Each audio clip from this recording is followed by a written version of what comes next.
Ladies and gentlemen, welcome to the Content Patch for the 30th of May 2013. My name is TotalBiscuit with today's gaming news and comment. Coming up in the show, Blizzard's forthcoming MMO Titan reportedly delayed. Infinity Ward explains why there's no Modern Warfare 4. Microsoft will be investing $1 billion of capital into exclusive games for the Xbox One. And Sony is mandating that PlayStation 4 games also have the option for Vita Remote play. All this in the OC Remix track of the day is coming your way right about now. VentureBeat has reported that Blizzard's forthcoming MMO Titan has had its team of developers reduced from 100 to 30, and that Blizzard is reassigning the people to other projects. The core of the team is supposedly going to restart and completely rework the project, which means that it's not expected until at least 2016. Blizzard spokesman Sean Domeran said, "We've always had a highly iterative development process, and the unannounced MMO is no exception. We've come to a point where we need to make some large design and technological changes to the game. We're using this opportunity to shift some of our resources to assist with other projects, while the core team adapts our technology and tools to accommodate these new changes." Note that we haven't announced any dates for the MMO, so the 2016 date is of course pure speculation at this point, although this does confirm that there has been a reshuffling of the team, and that the team would appear to have been reduced in size down to the core team who are responsible for the technology. Now, what this indicates, at least to me, is that they're looking to rework the engine that this thing is running on. We don't know exactly how long this has been in development. There's been a lot of speculation surrounding it, but what we can say is that from Blizzard's history, it's easy to see that they don't really go for the most cutting-edge engine technology, and while that has done them fine in the past, it may very well not actually be okay anymore, especially with increased competition in the MMO space. One should also point out, of course, that releasing it close to World of Warcraft Mists of Pandaria makes absolutely no sense whatsoever, because even if you try your best not to cannibalize that audience, you are still Blizzard, you are still making an MMO, naturally those people will be interested. So it makes very little sense to release it around a time that WoW's still doing fine. Of course, WoW has been losing subscribers, but it is still the most subscribed MMO there is in the West, so as a direct result, it seems ridiculous to kill the golden goose while it's still laying eggs for you. Now, as to where the other developers have gone, there's a number of places they could go. To me, the most obvious place would most likely be Blizzard All-Stars.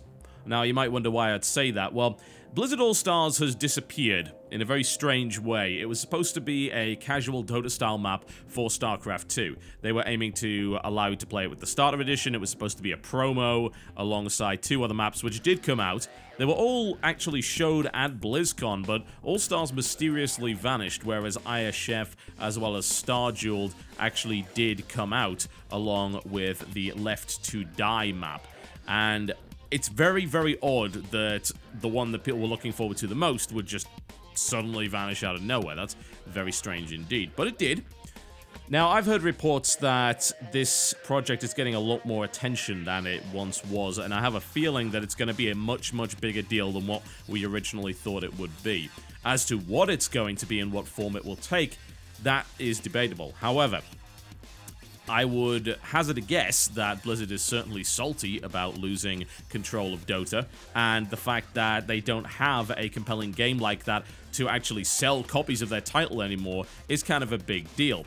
The question, I suppose, would then become, if they're going to make Blizzard All-Stars in the same way, it's going to be a casual Dota-style game, how exactly do you market it? You can't really sell it because you are up against two very much titanic titles in the form of League of Legends and, of course, Dota 2. Not to mention stuff like Smite, which is still very popular. All of these games are, of course, free to play.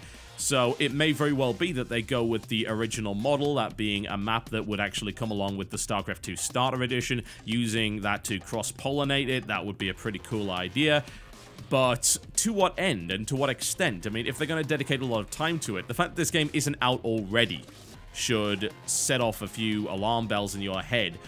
Now, not for a bad reason, but more to the point of, if Blizzard is taking this much time with this, then they are definitely taking it seriously, which to me indicates that they may also be aiming at the esports market, which is strange considering, of course, they already have an esports game that is currently the third most popular esports title in the West, behind League of Legends and occasionally Dota 2. I mean, it's kind of vying for second place right now with Dota 2, although it does get soundly defeated by events like the International.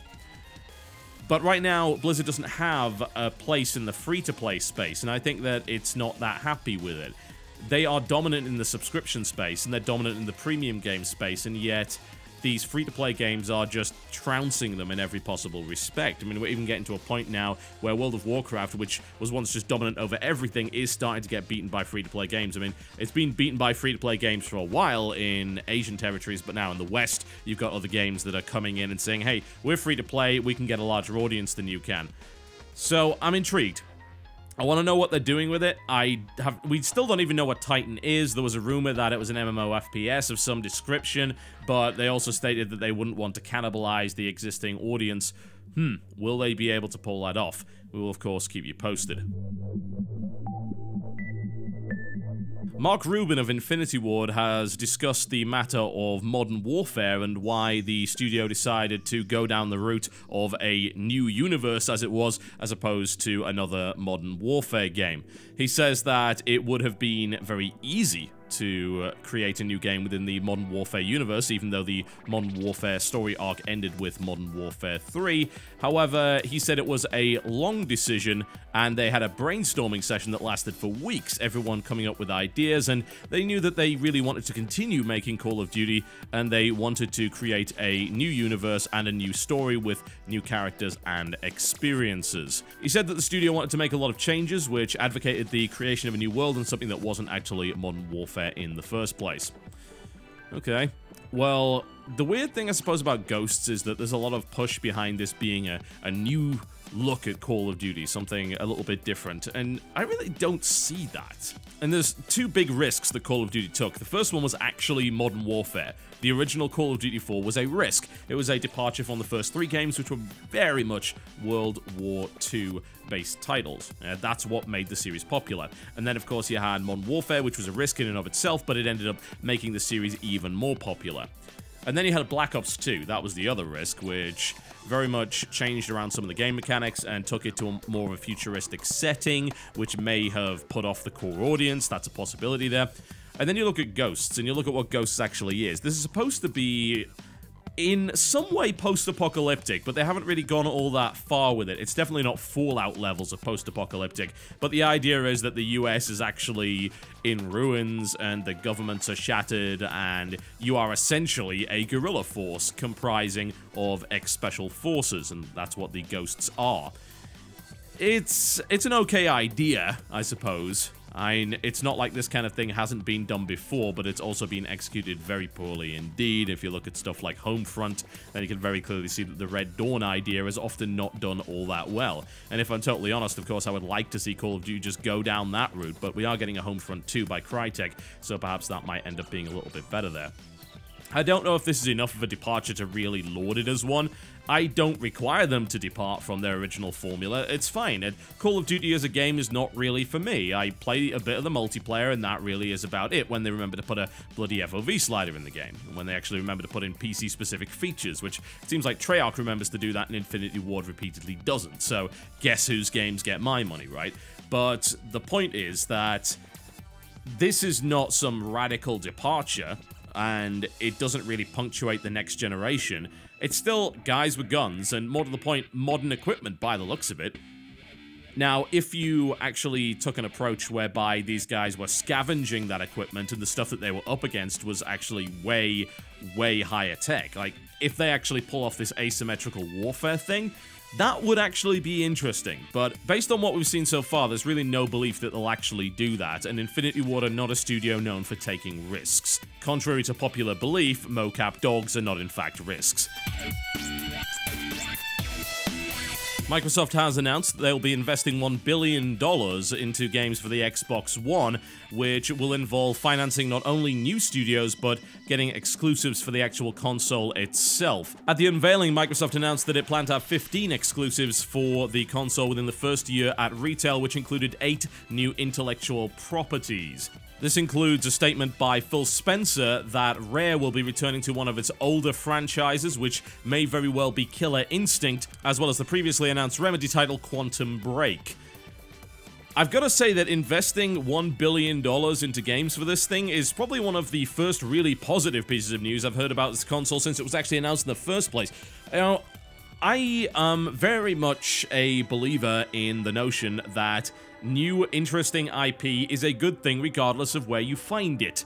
As much as it would be nice for me to be able to play those games on a PC, I don't feel that I'm entitled to that. Well, I mean, why would I be? At the end of the day, Microsoft is financing exclusives for its system, then okay, cool, good for them. That's a good thing indeed. If they're willing to put their money where their mouth is and throw it into development for stuff that very well might be risky, you got to understand the notion that Microsoft here is acting as a publisher, but they're acting as a publisher that actually has the money to push into something a little bit riskier because they believe that even if one of those titles ends up being a smash hit, then it will be a driver of sales, a killer app for that particular machine. And that's when things can start to really get interesting. Some of the most intriguing franchises that we've seen in the past 20, 30 years have been as a result of first-party development as well as console exclusives. It's a significant amount of money, honestly. Very much so. That's cool. Let's see Sony match that. I would actually love to see an arms race in this respect. Bear in mind, Microsoft can definitely afford this. The Xbox division doesn't actually account for all that much of the total profits or indeed losses of Microsoft. So they have that kind of money to throw at it. And funnily enough, all of these problems with the system could very easily be overridden. This is something that I mentioned in my Xbox video. None of the spec nonsense, none of the TV nonsense. This does not make a blind bit of difference if it ends up having a bunch of killer games on it. Because if it does, that overrides all the concerns. Because let's be frank here. Come on, guys, you gotta admit this. It's still video games. Video games aren't that important. And as a direct result, if you want the best video game, you want to play this very specific video game, more often than not, your morals will evaporate because it's video games.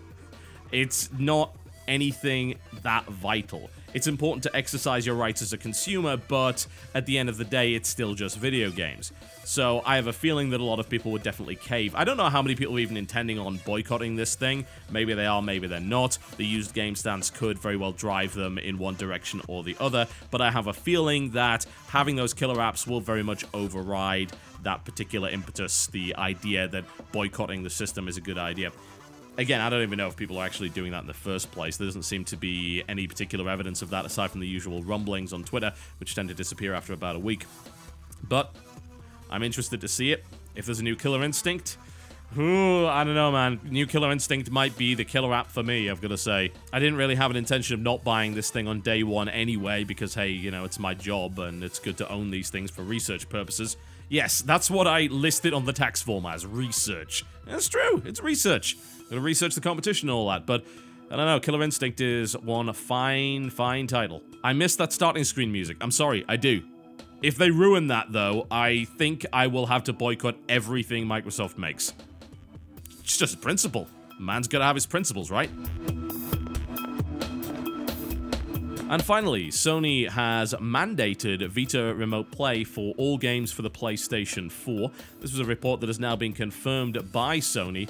That was originally from Eurogamer, claiming that the system would require the support of the PlayStation Vita 4 Remote Play in all upcoming titles for the PS4. For those of you who don't know what Remote Play is, it's a system that allows you to play currently PlayStation 3 games on the PlayStation Vita via the use of a video streaming service. So this is, of course, all built into it, and the PlayStation 4 aimed to expand that particular piece of support. It actually works by downscaling the 1080p frame buffer to the Vita's native resolution, which is 960 by 544, and the PlayStation 4 actually has a hardware video encoder built into it, which is capable of doing that.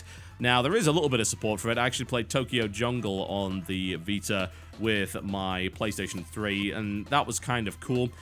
But the whole technology is very similar to what the Nvidia Shield is promising to do. It's take the game, do the grunt work on a bigger machine, then beam the video backwards and forwards via the Wi-Fi network between you and your handheld device, and do so with a minimal amount of latency. So it's very limited use, I suppose, although it would be very interesting to see what multitasking is possible. Can you actually use the PlayStation 4 for other purposes, very similar to the Wii U, while also streaming the game to your handheld device?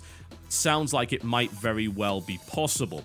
The mandating of this is interesting, and also comes along with a caveat where Sony confirmed that yes, they will be requiring it unless the game requires very specific hardware like a camera. So they're not going to be forcing it into every single game, but they want it in every game that doesn't have any other special requirements. It's a nice little feature, and obviously it's a little bit of a selling point for the PlayStation Vita, and it's pushing this companionship idea between the PlayStation 4 and the PlayStation Vita. Certainly not a feature that I would find all that useful. I can definitely get the idea of playing a PC game while not at your desk, but playing a console game where you can kind of loaf on the couch anyway, versus playing the console game on the couch with a handheld device is kind of pointless. But I have a feeling it will be used more for the whole multi-use notion of the device, similar to the Wii U in the idea that you can watch television while also using a PlayStation 4 game on the PlayStation Vita. Seems to be an interesting piece of companion tech, admittedly, a significantly more expensive way of doing it than actually just owning a Wii U. Alright folks, that is me done for the day. Thank you very much for watching the content patch as always. Before I go though, I would like to give you the OC Remix track of the day. There are times when the only thing I want to do is listen to something ridiculously cheesy. Not every remix, of course, has to be a masterpiece, it just has to be a nice riff and a nice interpretation. Killer Instinct is one of those examples. This remix is now 11 years old. It's called Killer Instincts Enhanced, and it's by Jared Hudson. It, of course, is very much a remix of the opening theme of that particular title, also known as The Instinct. It's a lot of fun, and hey, here's hoping for another Killer Instinct title. Thank you very much, folks. I will see you next time.